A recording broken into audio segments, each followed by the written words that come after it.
Hello friends and family, today's topic will be We Speak One Language. Let's begin. In the quiet town of Harmony, where the cobblestone streets echoed with the gentle chime of distant bells, there lived a man named Alec. His days were filled with the meticulous crafting of violins, each one a silent promise waiting to be heard. Alec had a peculiar habit. Every dawn, before the town awoke, he would sit outside his small workshop with his unfinished masterpiece, tuning its strings to the pattern of early morning. The chirping of birds, the rustle of leaves, and the soft patter of dew-kissed earth beneath his feet served as his inspiration. His eyes, though weathered by years of focused labor, sparkled with a passion that never waned.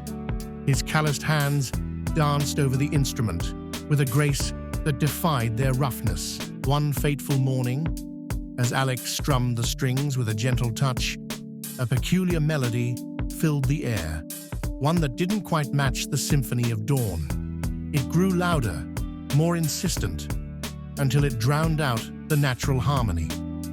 Alec's hand paused mid-stroke, his heart pounding in his chest. The melody grew clearer, each note resonating with a strange urgency that seemed to pulse through the very fabric of the world. He knew he had never heard it before, yet it felt eerily familiar. He set aside his tools and followed the sound, his curiosity piqued. The tune led Alec through the town, past sleepy shop fronts and the occasional early riser, all seemingly oblivious to the music that grew stronger with every step. His boots clicked on the cobblestone as he approached the town square. In the center stood a grand old tree, its gnarled limbs stretching skyward like the outstretched arms of a silent giant. Beneath it, a young girl sat, her eyes closed in concentration, a small wooden flute pressed to her lips. Her cheeks were rosy with the effort of playing, and the tune she produced was the very same one that had drawn Alec from his workshop. He stopped a few paces away, not wanting to disturb her, and watched as her fingers danced over the flute's holes. The music was hauntingly beautiful, a blend of sorrow and hope that resonated deep within his soul. Alec felt a sudden kinship with this stranger, a shared understanding that transcended the boundaries of their crafts. The girl's eyes fluttered open, and she met his gaze with a look of surprise, followed by a tentative smile. She paused her playing and offered the flute to him. With trembling hands, Alec took the instrument, feeling the warmth of her breath still lingering. The melody was etched into his mind now, a silent plea, begging to be released. He raised it to his own lips and played, the notes weaving around her own, in a duet that seemed to breathe life into the stillness of the morning. The two musicians played together, their music echoing through the square, stirring something ancient and powerful in the hearts of those who heard it. The girl's eyes grew wide with amazement as Alec's tune intertwined with hers. It was as if they had played together 1,000 times before, their harmony perfect despite their unrehearsed collaboration. Her smile grew, and Alec felt a sense of belonging he hadn't known in years. They played for what felt like hours, the sun rising to cast a warm glow over the square, painting the cobblestones with shifting patterns of light and shadow. As the last note of their impromptu concert faded away, the girl spoke, her voice as clear and sweet as the flute she had held. "Thank you," she said, her words carrying the lilt of a distant accent. The melody was lost, and now it's found. I am Ilara, a traveler from afar, seeking the source of this tune. Alec, surprised by her sudden speech, responded in kind. The melody is as new to me as it is to you, Ilara. Yet, it seems to be a part of us, as if it were a forgotten language we both share. His voice was gruff, but held a hint of the same wonder that danced in her eyes. Ilara's expression grew thoughtful. Perhaps it is a song of unity, she mused, a tune that speaks to the very core of our beings, bridging the gaps between distant lands. Alejandro nodded slowly, feeling the weight of her words. Or a warning, he suggested, a siren's call from a world that once knew only one tongue, now lost to the whispers of 100 different dialects. Her smile didn't falter, but her eyes searched his. Could be, she agreed, but I choose to believe in the power of music to unite rather than divide. Alejandro felt a strange pull towards Ilara. Her spirit was as vibrant as the tune they had played. Then let's find the source of this song together, he said, his voice firm with resolve. Maybe we can learn why it has chosen us. Ilara's eyes lit up with excitement. I would be honored, Alec, she replied. But first, I must share with you the prophecy that has led me here. The girl told him of an ancient legend from her homeland, a tale of a world once united by a single language, lost to time and the ambition of men. It spoke of a melody that would reawaken the hearts of the divided people, guiding them back to their shared heritage.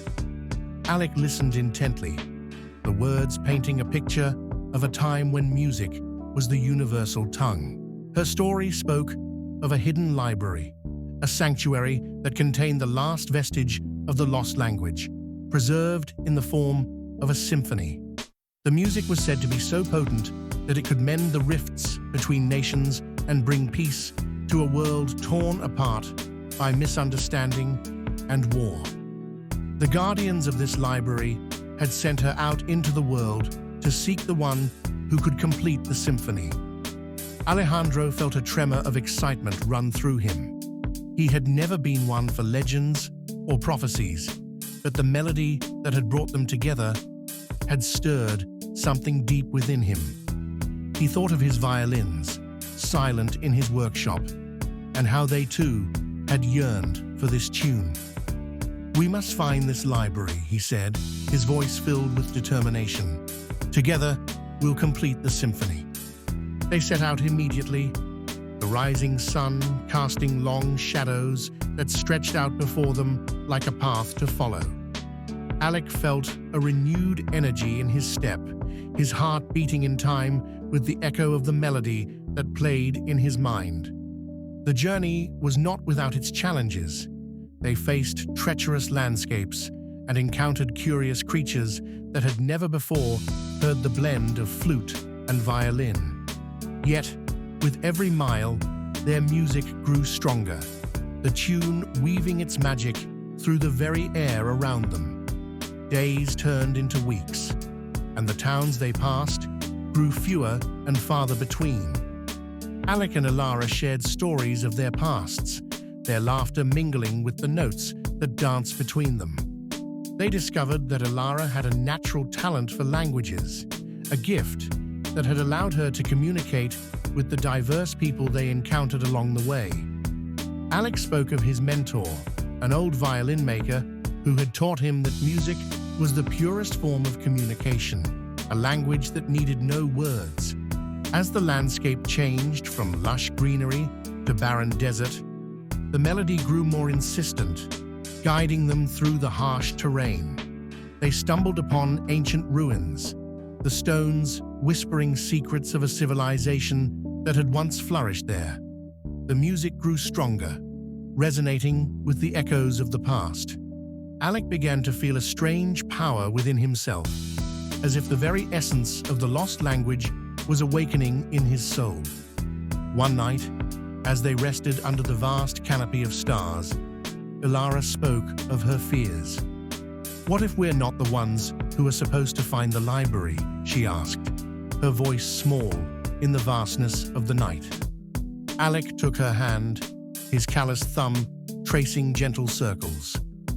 "We've come too far to turn back now," he said firmly. "We're meant to do this." His confidence was reassuring, a beacon in the dark. The melody grew more insistent as they approached the mountains, its notes echoing off the craggy peaks and resonating in their very bones. They climbed for days, their breaths ragged, their muscles screaming for rest.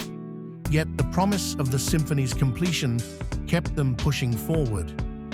Alec noticed that Alara's flute was changing, its wood darkening and etched with ancient symbols that seemed to pulse with life.